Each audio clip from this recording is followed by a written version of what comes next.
Back live with you tonight on In Focus, and thanks for staying on. The African Transformation Movement has written a letter to Trade and Industry Minister Ibrahim Patel requesting him to recuse himself from the decision-making process relating to the new lotteries license. ATM says a whistleblower raised concerns regarding the minister's relationship with the current lottery license holder, Ituba, and his association with John Copeland, who is linked to the Hoskin Consolidated Investments, which is also in the running. ATM spokesperson Zama Ntshona joins us now for more on that. Zama, good to have you, and thank you very much for coming on. Is there a hint of evidence that you have, one, that a political party, or two, a political office bearer has direct interest in the issuing of this license? Thank you so much. Well, yes, there is, especially from a perspective that suggests that there could be a conflict of interest. You remember that the minister is from SACTU, and he was the general secretary of SACTU when SACTU took a decision to form an investment wing, and that investment wing is HCI, and that is one of the bidders in the 18 companies which are reported to have bought the tender documents in this race to become the next individual to administer these funds. Now, by virtue of the minister being a former general secretary at the time that a decision was taken by the union to establish this entity, that alone is a problem. Because now you have an individual who has given birth to a child and later on must come and administer and choose which one of the 18 is the best looking. And on the basis of that, the African Transformation Movement feels that in the interest of purity, in the interest of giving individual a fair chance, in the interest of making sure that no one actually gets an unfair advantage over the other, it is on the basis of his relationship and the task he performed whilst at SACTU that we believe that he should actually recuse himself. So previously the minister had answered that to say, well, there is no way of the minister knowing who the bidders will be, and there is no way of the minister knowing ahead who will be shortlisted, because that is going to be done by the board. But not only that, the minister has said the entire process, bidding process, would be based entirely on weightings and not based on who knows who. Well, it's easy at this stage for the minister to just say that, but we can refute that this relationship exists. Now, in the interest of a fair process, the minister has no interest, he declares. So he wouldn't mind recusing himself so as to allow a fair process to actually take place. Yes, it may happen that the individual or the company that is a problem, or that he has a relationship with, may not emerge of the remaining 5 companies that would actually be taken to him. But do we take that chance? Let's rather not. Let's present everyone with an equal opportunity, and the fact that the law gives him the ultimate and the absolute power, even upon recommendations being given to the minister, for him to make his final decision.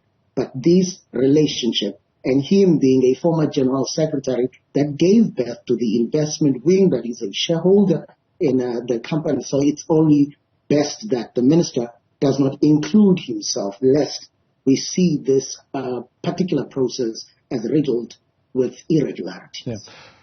It's the law, isn't it, ultimately, that will need to prevail here? And I did try to peruse the National Lotteries Act. It doesn't have that provision for recusing himself. It doesn't have a provision for him to appoint anybody else to do that job. How do we get around that? In the absence of the minister, the deputy minister could be an option.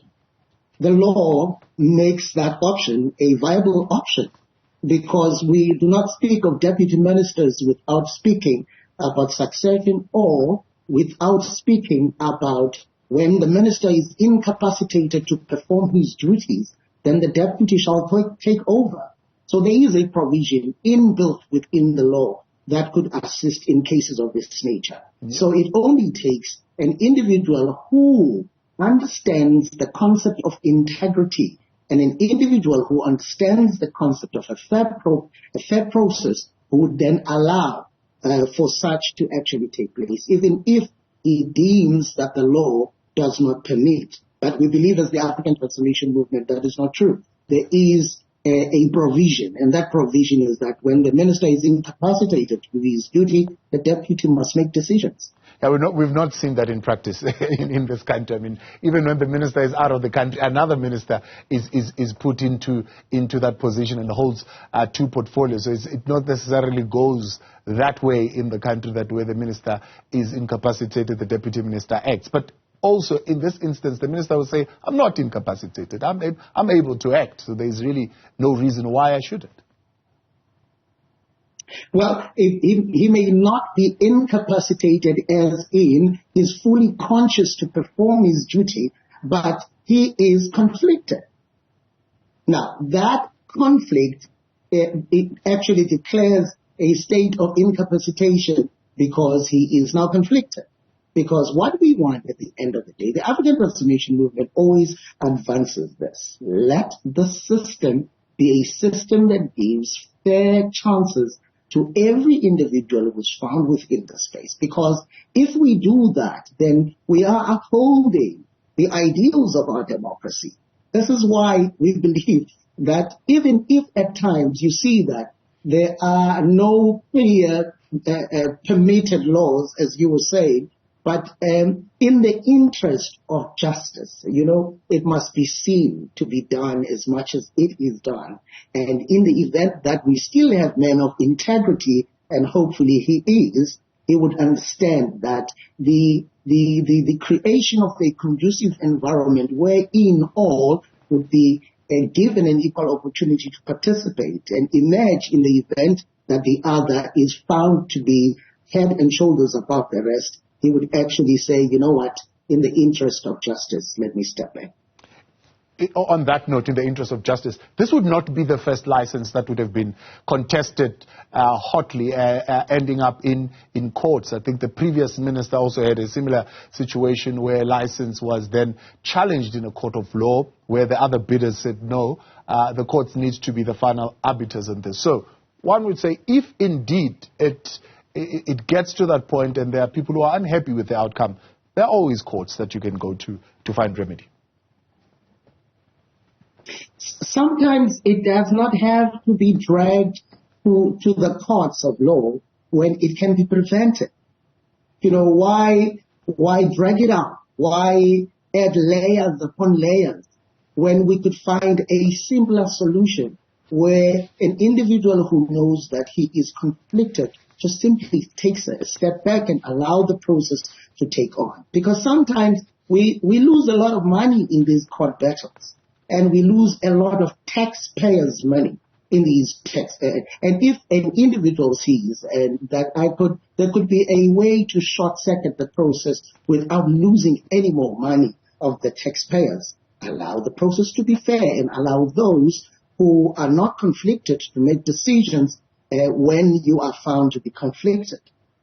So we have put the request to the minister on this conversation. The answer we got was, apologies, we're not conducting interviews on this particular conversation. Have they responded to your letter? Just an acknowledgement of that they have received the letter. We're still awaiting now a detailed response from the minister that will actually speak to the issues that we have raised. Zama Ntshona, appreciate your time. Thank you very much for coming on, speaking on behalf of ATM there. That is Zama Ntshona raising some red flags or alarm bells, shall I say, early alarm bells on the issuing of the license for the lottery, saying in the interest of integrity and safeguarding the process, the tender process in particular, the minister should recuse himself. Let's take a break. We'll continue with what's making news next.